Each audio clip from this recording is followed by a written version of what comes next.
Electrolytes के बारे में यानी विद्युत अपघट्यों के बारे में। अपघट्यों में इलेक्ट्रोलाइसिस यानी इलेक्ट्रोलाइसिस की क्रिया में क्या होता है इस बात पर हम पहले फोकस करें। तो इलेक्ट्रोलाइसिस में रासायनिक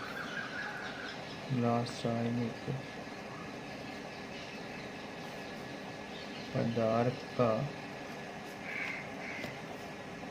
विद्युत अपघटन होता है। विद्युत अपघटन होता है।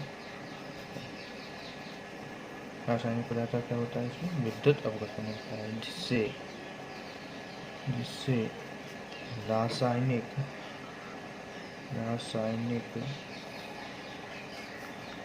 ऊर्जा को विद्युत ऊर्जा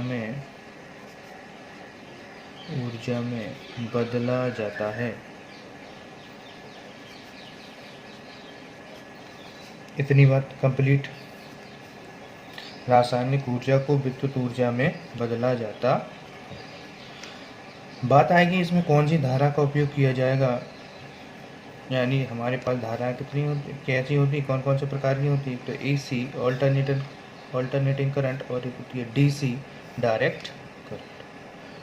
ठीक है, तो इसमें direct current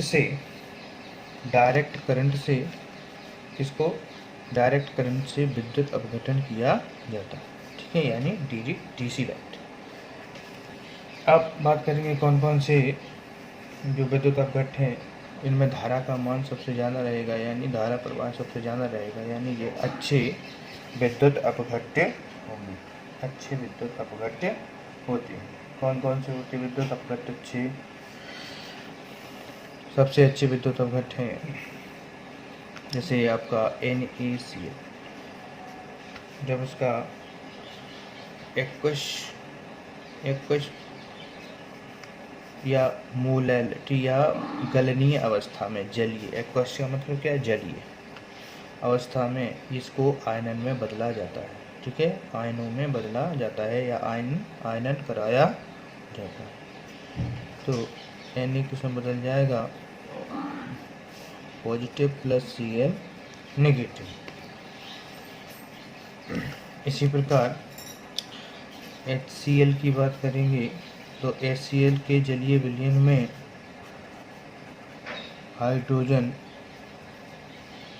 plus ion plus Cl negative ion. तो ये आसानी से धारा का प्रवाह बनाए रखते हैं, या इलेक्ट्रोलाइसिस की क्रिया इनमें बहुत ही तेजी के साथ होती। अब विद्युत अपघट्यों में धारा प्रवाह के लिए दो शर्तें होना आवश्यक है। नंबर एक तो विद्युत अपघट्य को, या कैसा विद्युत अपघट्य जो भी हम उपयोग करेंगे विद्युत अपघट्य, वो कैसा होना चाहिए, पिघली अवस्था में हो। कैसा हो, या तो पिघली अवस्था हो उसकी विद्युत अपघट्य की, या क्या हो, या हो उसकी गलनीय अवस्था या जलीय विलयन। जलीय, दूसरा क्या हो, पहली पिघली हो, दूसरी क्या हो, जलीय अवस्था हो या जल में घुला हुआ हो। दो शर्तें आवश्यक होनी चाहिए,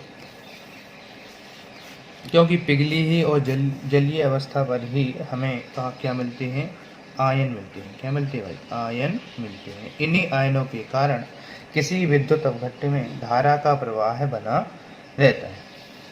जब धारा का प्रवाह बना रहता है तो विद्युत अपघटन की प्रक्रिया जारी रहती है, या विद्युत की प्रक्रिया या विद्युत अपघटन की प्रक्रिया से ही हमें विद्युत धारा प्राप्त होती है। तो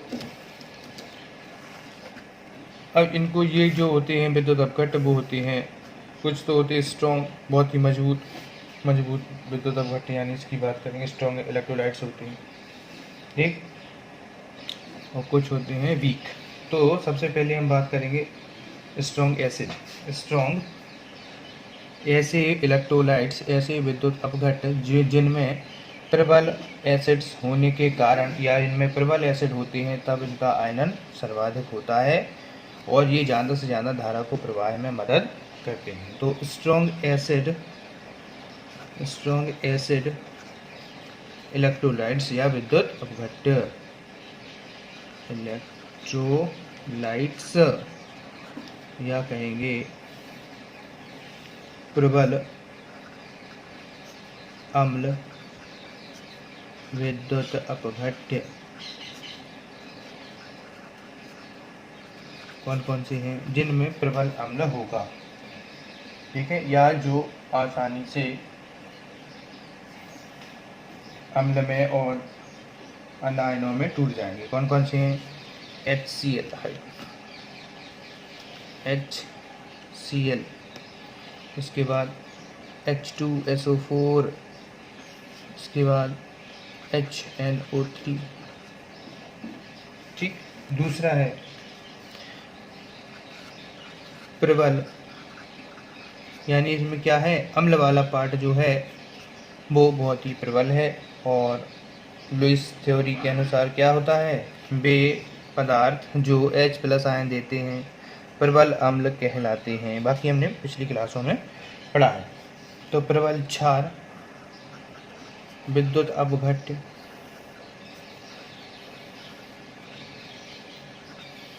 प्रबल क्षार विद्युत अपघट्य कौन है? NaOH है, KOH है, ठीक। और आपका CaOH होल ट्वाइस भी प्रबल क्षार विद्युत अपघट्य बन सकता है, ठीक है। तो ये जो प्रबल अम्ल विद्युत अपघट्य और प्रबल क्षार विद्युत अपघट्य हैं, ये बहुत ही ज़्यादा इलेक्ट्रोलाइट्स की क्रिया करवाते हैं, या इनमें बहुत ही ज़्यादा विद्युत धारा आसानी से बह सकती है, यानी ये प्रबल विद्युत अपघट्य है। इसके बाद प्रबल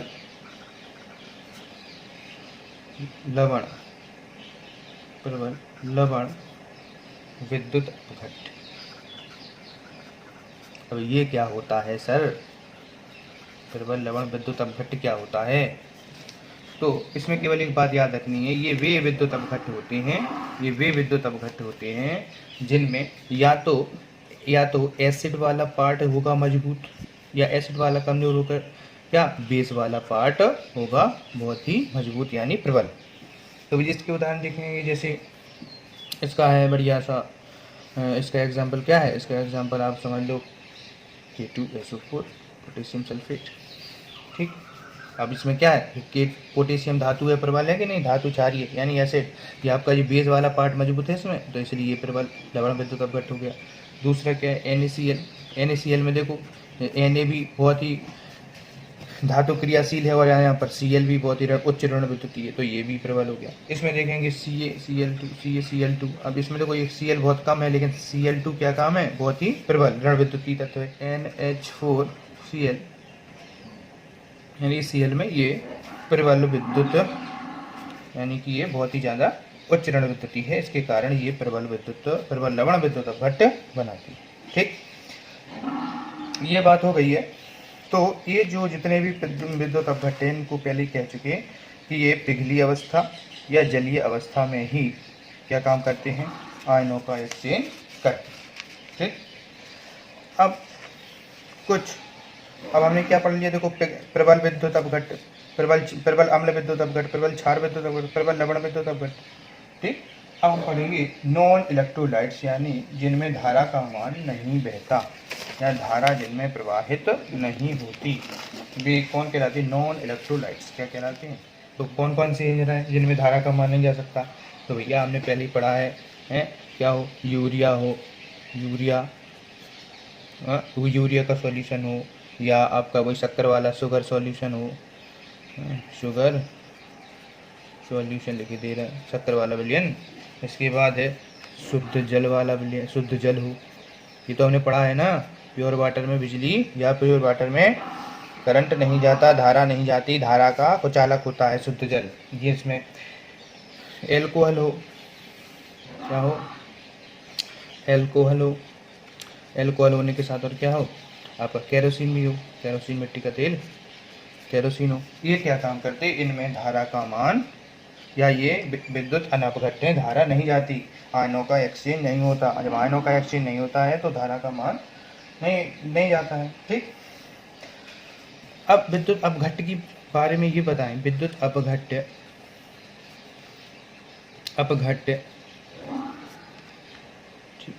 विद्युत अपघट्य और चालक, विद्युत अपघट्य और चालक में क्या अंतर है?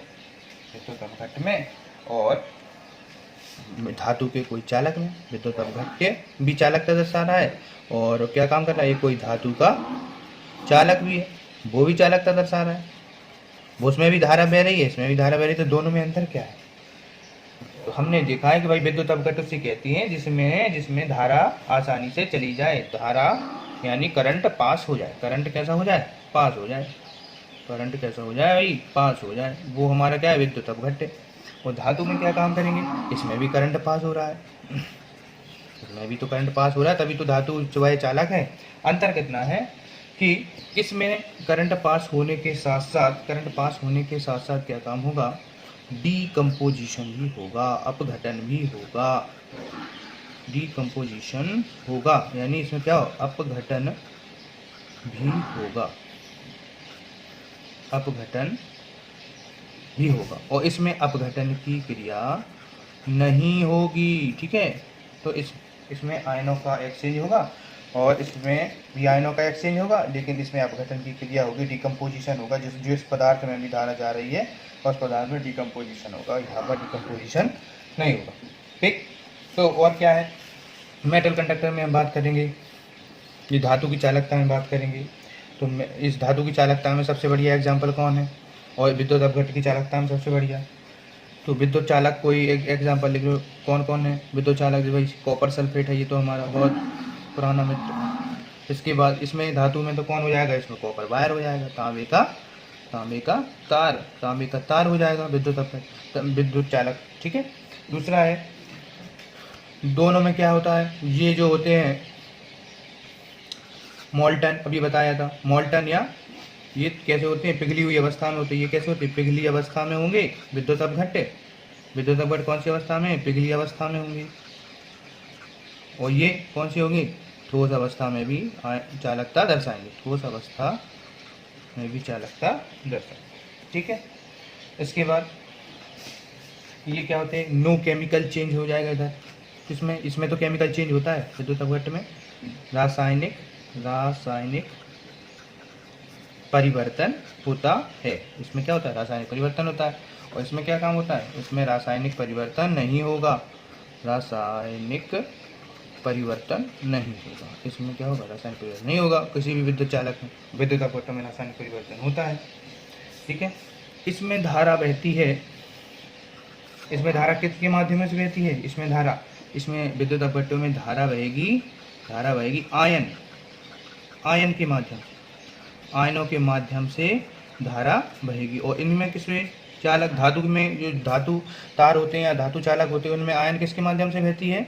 तो बहती है आपकी इलेक्ट्रॉन के माध्यम से, या इलेक्ट्रॉन जब एक जगह से दूसरी जगह जाते हैं तब क्या काम होता है? धारा का मान बढ़ता है या धारा बहती है। एक प्रश्न आता है कि ठोस NaCl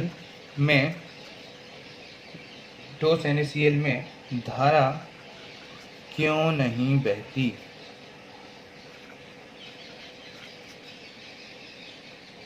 क्यों बहती नहीं? ठीक है, क्यों बहती नहीं? ठोस NaCl में क्यों नहीं बहती? क्योंकि इसका आंसर क्या हो जाएगा? आंसर हो जाएगा कि भाई ठोस जो NaCl है, ठोस NaCl में आयन क्या होते? ठोस NaCl में आयन प्रबल आकर्षण बंध के कारण बंधे रहते हैं, प्रबल आकर्षण बंध के कारण बंधे रहते हैं, जिससे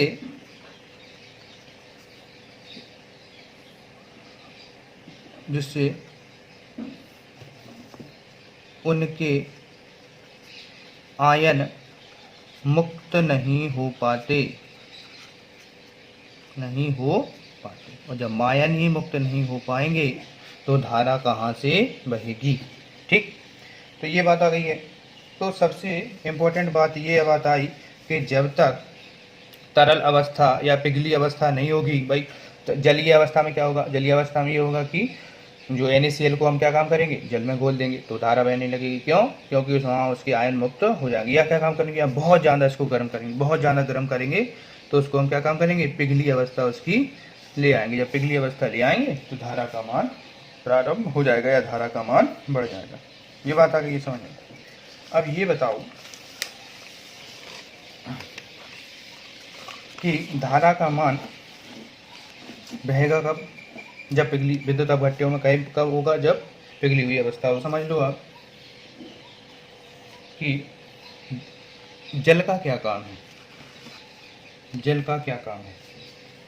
जलीय अवस्था की बात करेंगे तो जल का क्या काम है, या जलीय विलयन क्या काम करते हैं, जलीय या जल में घोले गए विद्युत अपघट्य। तो जलीय अवस्था का थोड़ा सा,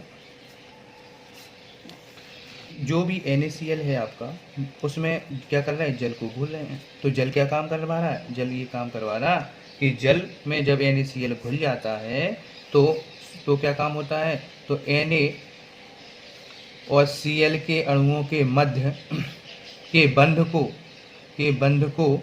बंध को जल क्या कर देता है, कमजोर कर देता है। बात समझ में आ रही।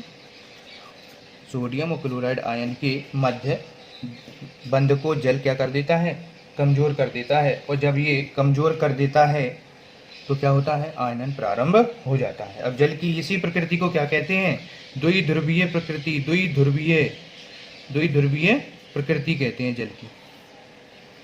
ठीक, यानी NaCl में धारा प्रवाह के लिए आयन तो थे, लेकिन आयन इतने मजबूती के साथ जुड़े हुए थे कि वो उनका आयनन नहीं हो सकता था। ठीक है, प्रबल आकर्षण बंध के कारण जुड़े हुए थे, इसलिए उनका आयनन नहीं हो सकता था।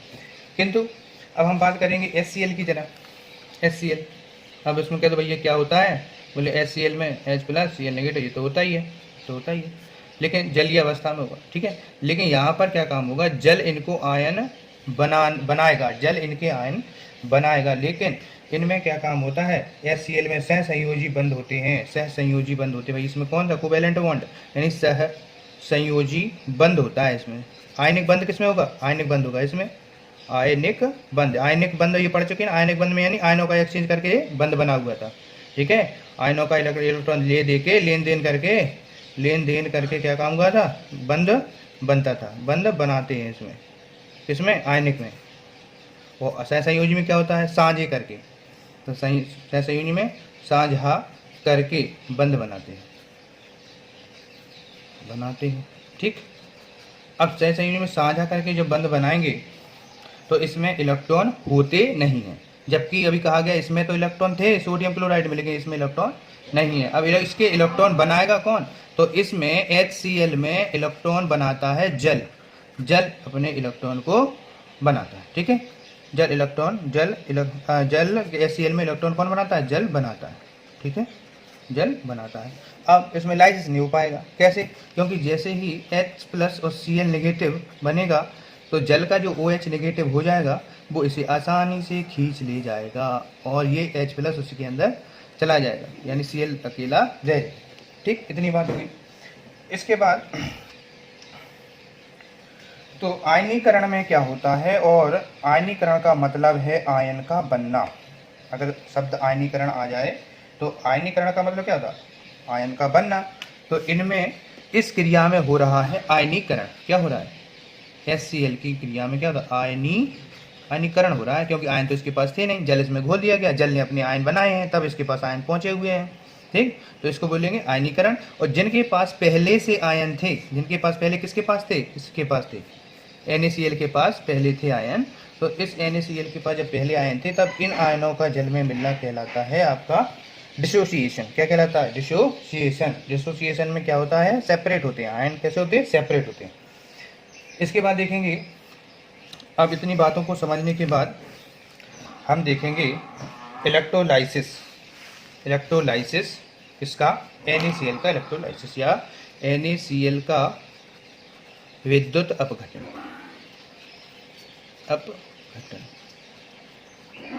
ठीक है, तो सबसे पहले हम क्या काम करेंगे, सबसे पहले काम करेंगे कि सेल बना लो, वही अपना सेल बना लेंगे। तो सेल बनाने के लिए क्या करते हैं, ऐसा टैंक लेते हैं, टैंक में क्या काम करते हैं, 2 इलेक्ट्रोड डाल दो, 2 इलेक्ट्रोड डाल देंगे। ठीक, 2 इलेक्ट्रोड डाल दिए हमने।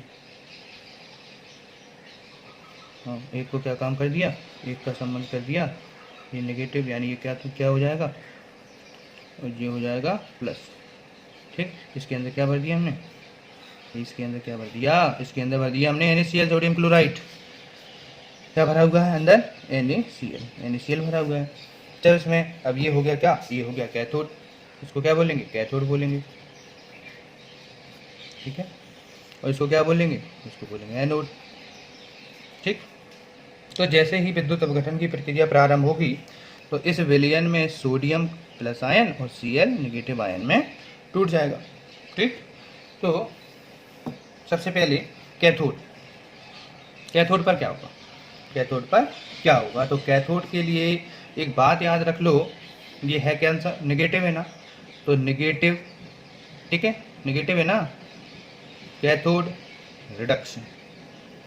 ठीक है, एनोड है, ये पॉजिटिव है, तो पॉजिटिव एनोड है कौन सा, जब पॉजिटिव होगा तो क्या बन जाएगा, एनोड ऑक्सीडेशन। ठीक, नेगेटिव कैथोड रिडक्शन। ठीक, इसमें क्या हो जाएगा, एनोड पर पॉजिटिव एनोड ऑक्सीडेशन। ठीक है, यानी रिडक्शन की क्रिया यहाँ होगी और ऑक्सीडेशन की क्रिया होगी इधर। तो अब सबसे पहले कैथोड की बात करेंगे, कैथोड पर क्या होता है, तो कैथोड पर होगा रिडक्शन। और रिडक्शन क्या होता है, रिडक्शन क्या होता है भैया, रिडक्शन क्या होता है, रिडक्शन होता है इलेक्ट्रॉन की क्या हो जाएगी, रिडक्शन में इलेक्ट्रॉन क्या करना पड़ेगा इसको, इलेक्ट्रॉन में क्या हो जाएगा, तो इलेक्ट्रॉन की हो जाएगी यहाँ पर कमी, इलेक्ट्रॉन की हो जाएगी कमी। ठीक, इलेक्ट्रॉन क्या हो जाएगी कमी। और ऑक्सीडेशन में क्या होगा, ऑक्सीडेशन में इधर यहाँ पर, तो यहाँ पर इलेक्ट्रॉन की होगी वृद्धि।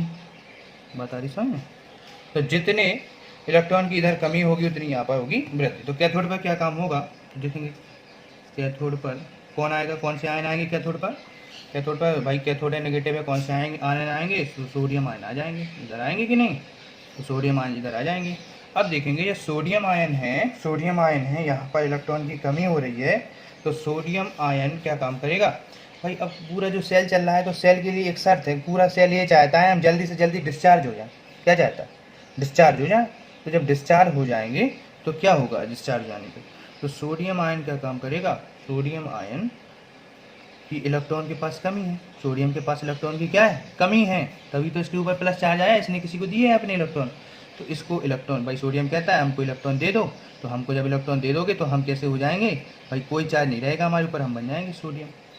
ठीक, इसी प्रकार कैथोड पर क्या काम होगा, वो एनोड पर क्या काम होगा सर, एनोड पर देखो, एनोड पर कौन जाएगा, एनोड पर जाएंगे Cl नेगेटिव। अब Cl नेगेटिव है तो उसने क्या कहा भाई, नेगेटिव आयन है यानी इसके पास इलेक्ट्रॉन ज़्यादा है भाई, इलेक्ट्रॉन पर कौन सा आवेश होता है, इलेक्ट्रॉन पर कौन सा आवेश, इलेक्ट्रॉन पर ऋण आवेश होता है, यानी ऋण आवेश जिसके पास ज़्यादा है तो वो हमेशा कौन सा चार्ज हो जाएगा, नेगेटिव चार्ज हो जाएगा। अब जब नेगेटिव चार्ज हो जाता है तो इसको क्या काम करना पड़ेगा, नेगेटिव चार्ज के लिए इसको इससे इलेक्ट्रॉन ले लो, तो जो इससे इलेक्ट्रॉन हम ले लेंगे और तो ये कैसा हो जाएगा, ये हो जाएगा Cl पर कोई चार्ज नहीं, हो जाएगा डिस्चार्ज, क्योंकि सेल क्या होता है, डिस्चार्ज होता है।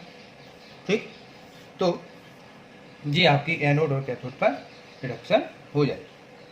ठीक है, ये एक बात हमने लाइसेंस देख ली। इसी टाइप का एक और देखते हैं। तो आपको इस बात का ध्यान रखना है कि कोई चीज़ नेगेटिव चार्ज तब होती है जब उसके पास इलेक्ट्रॉन ज़्यादा होते हैं। अच्छा, कोई चीज़ पॉजिटिव चार्ज तब होती है जब उसके पास इलेक्ट्रॉन की कमी होती है, जब उसके पास क्या होती है, इलेक्ट्रॉन की कमी।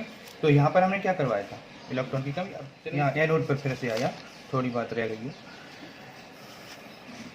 एनोड पर जब Cl, अब यहाँ Cl आ गया, ठीक है, ये डिस्चार्ज हो गया, लेकिन Cl को कभी हमने ऐसा देखा है अकेला? Cl अकेला नहीं रहता। Cl अकेला नहीं रहता तो क्या काम हो जाएगा? Cl अकेला नहीं रहेगा तो क्या काम हो जाएगा? Cl2 बनाओ। जब यहाँ Cl2 बनाएंगे तो यहाँ Cl कितने करने पड़ेंगे? 2, और जब यहाँ 2 इलेक्ट्रॉन हो जाएंगे तो इधर कितना हो जाएंगे? 2 इलेक्ट्रॉन इधर हो जाएंगे। जब दो क्लोराइड आयन हो जाएंगे तो ये 2 इलेक्ट्रॉन छोड़ेगा तो Cl2 बन जाएंगे, तब Cl2 अपनी स्थायी अवस्था में रहेगा। इसी प्रकार अब आर्हीनियस का रूल आ जाता है सामने। आर्हीनियस ने क्या कहा था? आर्हीनियस ने क्या कहा था? आर्हीनियस ने कहा था, क्या कहा था आर्हीनियस ने? कि जितने इलेक्ट्रॉन लिए जाएंगे उतने इलेक्ट्रॉन दिए जाएंगे, यानी दोनों इलेक्ट्रॉन बराबर बराबर होंगे, यानी जितने गेन होंगे उतने ही क्या काम करेंगे? उतने ही त्यागे जाएंगे, रिड्यूस हो जाएंगे।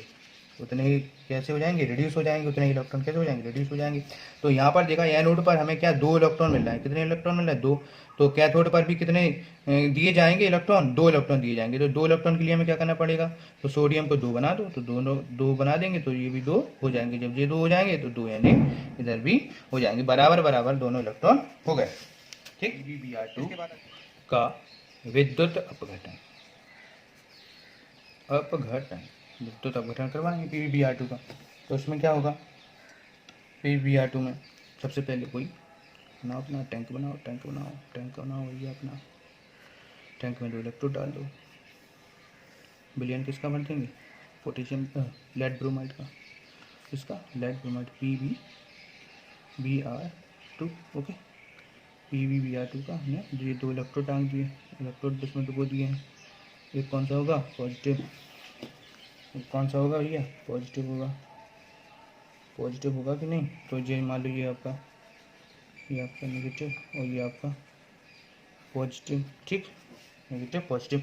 कौन सा? PbBr2 विलयन भरा हुआ है। ठीक है, तो इसमें आयन किस में टूटेंगे? Pb2+ में, और Br नेगेटिव में टूट जाएंगे। ठीक है, Br 17वें वर्ग का एक होता है -1 फसल वैरायटी से। अब देखो यहाँ पर कैथोड है, ये क्या हो जाएगा? कैथोड नेगेटिव है, नेगेटिव कैथोड रिडक्शन। ठीक, ये क्या हो जाएगा? नेगेटिव कैथोड है, नेगेटिव कैथोड। ये क्या है? प्लस है, पॉजिटिव है, ये पॉजिटिव एनोड। और क्या हो जाएगा? ऑक्सीडेशन में क्या होता है? इलेक्ट्रॉन वृद्धि, रिडक्शन में इलेक्ट्रॉन कमी। तो कैथोड पर कौन है? अब कैथोड पर कौन सा आयन जाएगा भाई बताओ? कैथोड पर कौन सा जाएगा? Br जाएगा। तो देखेंगे सबसे पहले कैथोड पर 2+ ये आएगा। कैथोड पर नेगेटिव पर कौन सा जाता है? प्लस वाला जाता है, तो प्लस वाला जाएगा कैथोड पर। तो अब इसको क्या काम करना है? डिस्चार्ज करना है। क्या करना है? डिस्चार्ज। इसके पास इलेक्ट्रॉन की कमी है तो इसको क्या काम करेंगे? इलेक्ट्रॉन दे दो। कितने दे दो? 2 इलेक्ट्रॉन दे दो। ठीक है, इसको कितने देंगे? 2 इलेक्ट्रॉन दे देंगे। जब 2 इलेक्ट्रॉन दे देंगे तो क्या बन जाएगा? ये डिस्चार्ज बन जाएगा, Pb। डिस्चार्ज कैसे बन जाएगा? Pb। इसके बाद देखेंगे ये हो गया कैथोड। एनोड पर क्या काम होगा? एनोड पर क्या होगा? एनोड पर कौन जाएगा? एनोड पर जाएगा Br नेगेटिव जाएगा। तो Br नेगेटिव के पास क्या है? इलेक्ट्रॉन ज़्यादा है तो इससे इलेक्ट्रॉन ले लो। इलेक्ट्रॉन ले लेंगे, कितने इलेक्ट्रॉन ले लिए तो ये क्या बन गया? डिस्चार्ज हो गया Br। अब यहाँ पर देखो, यहाँ आर्हीनियस का समीकरण क्या कह रहा है? यहाँ पर 2 इलेक्ट्रॉन आ रहा है, यहाँ पर एक ही है, तो क्या काम करेंगे? बैलेंस करेंगे। तो Br को 2 बना दो, यहाँ भी 2 इलेक्ट्रॉन निकाल दो, और ये 2 Br2 हो जाएगा ये। तो ये भी आर्हीनियस का समीकरण से ये कंप्लीट हो जाएगा। ठीक, तो इस प्रकार से हम एनोड और कैथोड पर पूरी रिएक्शन कर लेंगे। ठीक, तो शुरुआत से एक बार फिर से देख लो जल्दी से। क्या है? लेड ब्रोमाइड का हमने क्या किया था? विद्युत अपघटन किया था। हमने क्या किया? ये कैथोड, ये एनोड। ठीक है, कैथोड के लिए ट्रिक है NCR। क्या है? NCR। और एनोड के लिए क्या है? PAO, NCR पाओ। NCR मतलब क्या है? Negative cathode reduction. और ये क्या है? Positive anode oxidation. तो क्या है? NCR में क्या करेंगे? नेगेटिव है तो कैथोड होगा, कैथोड है तो क्या होगा? रिडक्शन होगा। रिडक्शन माने क्या होगा? कैथोड पर कमी है, इसके पास कमी हो जाएगी। ठीक है, और इसमें क्या है? ऑक्सीडेशन में इलेक्ट्रॉन की वृद्धि होगी। तो देखें कैथोड पर क्या क्रिया हो रही है? कैथोड पर कौन जाता है? उसका विपरीत जाएगा, तो पॉजिटिव वाला कैथोड पर जाएगा। तो जब पॉजिटिव वाला कैथोड पर जाएगा तो वहाँ पर क्या है? वहाँ पर प्लस है, प्लस यानी इसके पास इलेक्ट्रॉन की कमी है तो इसको इलेक्ट्रॉन दे दो। कितने देना पड़ेंगे? 2 देना पड़ेंगे। तो ये कैसे हो जाएगा? डिस्चार्ज होगा। इसी पर क्या हो? एनोड पर क्या काम करेंगे? Br ब्रोमाइड आयन कैसा है? इसके पास इलेक्ट्रॉन ज़्यादा है क्योंकि इसके पास नेगेटिव है यानी इलेक्ट्रॉन ज़्यादा है। तो ज़्यादा होने पर इससे 2 इलेक्ट्रॉन ले लो। लेने के बाद क्या हो जाएगा? ये डिस्चार्ज हो जाएगा। ठीक है, तो जितने इलेक्ट्रॉन क्या है दिए गए थे उतने ही लिए गए हैं, यानी क्रिया हमारी पूरी है। ठीक, तो इस प्रकार इनका लाइसिस होता है। धन्यवाद।